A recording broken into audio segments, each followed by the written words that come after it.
आदेश आदेश आदेश। गीता ज्ञान का ये भाग 139वां, अध्याय 9, श्लोक संख्या 4, 5 और 6।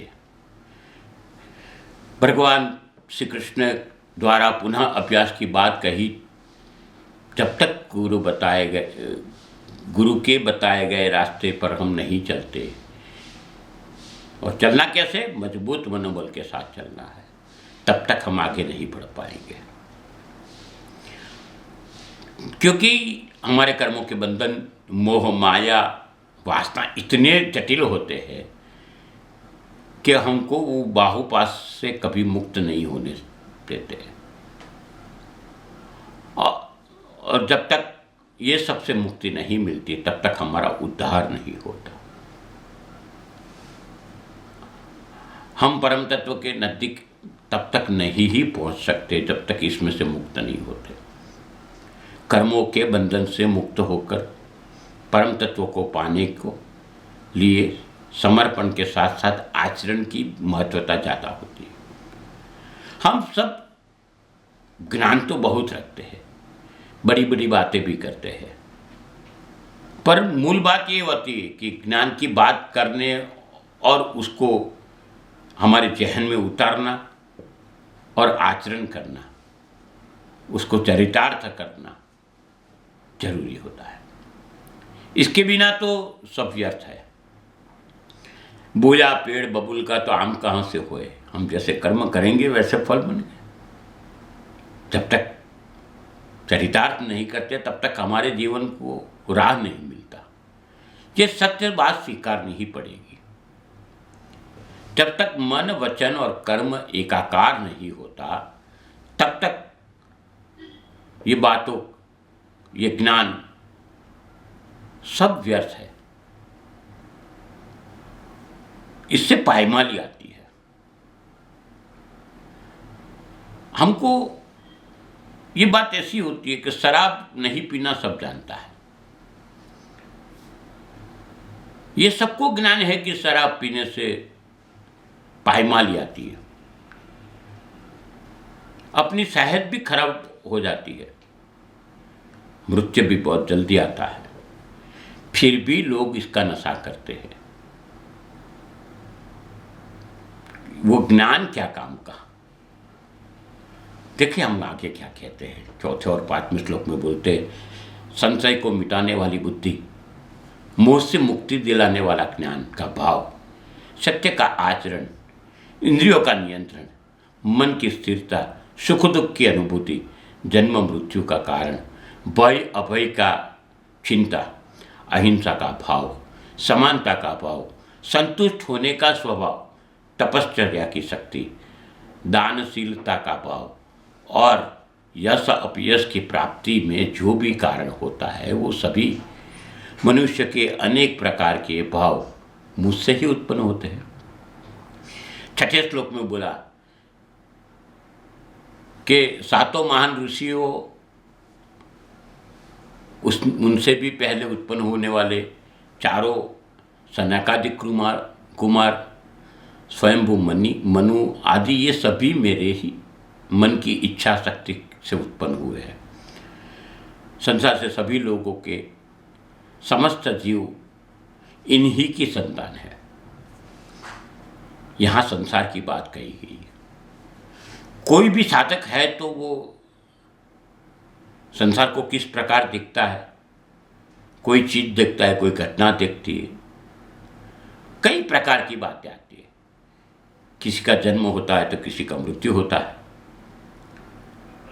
सबका कारण परमपिता परमेश्वर ही है। हम सोचते प्रलय आता है, बाढ़ आती है, कुछ भी घटता है तो मूल स्वरूप में जो है वो ईश्वरीय शक्ति ही होती है। कोई प्रकार की भूमिका हम पामर जीव भी निभाते हैं। हम पामर है, कई प्रकार की भूमिका निभाते हैं। जैसे हम किसी के माँ या पिता होते हैं, वही दूसरी जगह पे पुत्र या पुत्री होते हैं, वही तीसरी जगह पे भाई या बहन होते हैं, वही सहपाठी होता है, वही मित्र होता है, वही, ये सब अलग अलग चरितार्थ है, मगर हम निभाते हैं। एक इंसान कितने प्रकार के अलग अलग प्रकार के चरितार्थ निभाते हैं, सोच लो। इंसान पामर होते हुए भी इतने प्रकार के, विभिन्न प्रकार के कार्य अदा करता है, तो वो तो ईश्वरीय परम तत्व की बात है। उनको तो अटूट शक्ति है, वो कितने भाव से कितने प्रकार के रोल अदा कर सकते हैं या अभिव्यक्ति अदा कर सकते हैं, कितनी प्रकार की भूमिका होती है। जरा सोचो, यहाँ ज्ञान, सम्मोहन, क्षमा, सत्य, असत्य, कैसे कई प्रकार के कर्मों की बात बोली है। यहाँ 20 प्रकार की विभूतियों की जगह 25 प्रकार की विभूतियों की भी बात बोली। पहले सप्तर्षि की बात कही। सप्तर्षि कौन कौन? तो मरीचि, जरा, अंगिरा, अत्रि, पुलस्त्य, पुलह, कृत और वशिष्ठ, ये सप्तर्षि है। ये वेदों के आचार्य है, मगर ब्रह्मा के द्वारा उत्पन्न हुए।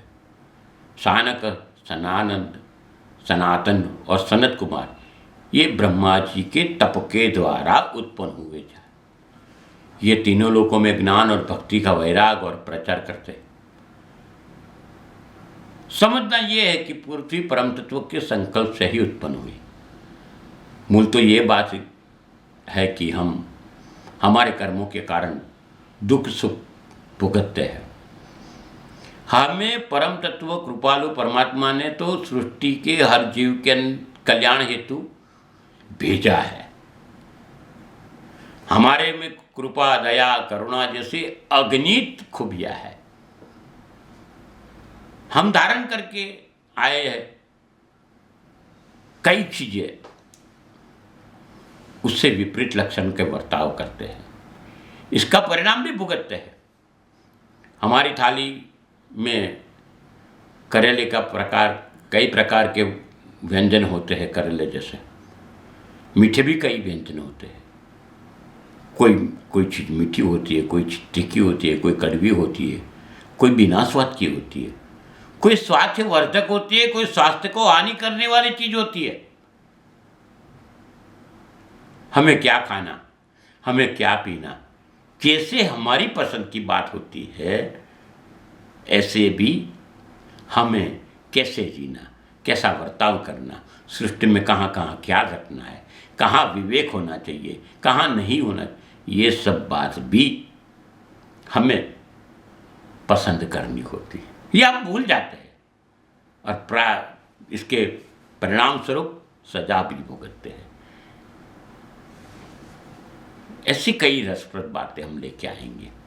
बस इस चैनल को सब्सक्राइब करिए, इस वीडियो को लाइक करिए, हमारे साथ जुड़े रहिए। भगवान श्री कृष्ण को और गुरु गोरक्षनाथ जी को प्रार्थना करता हूँ कि आप सबके जीवन में धन्यता बनी रहे। अस्तु, शुभम भवतु।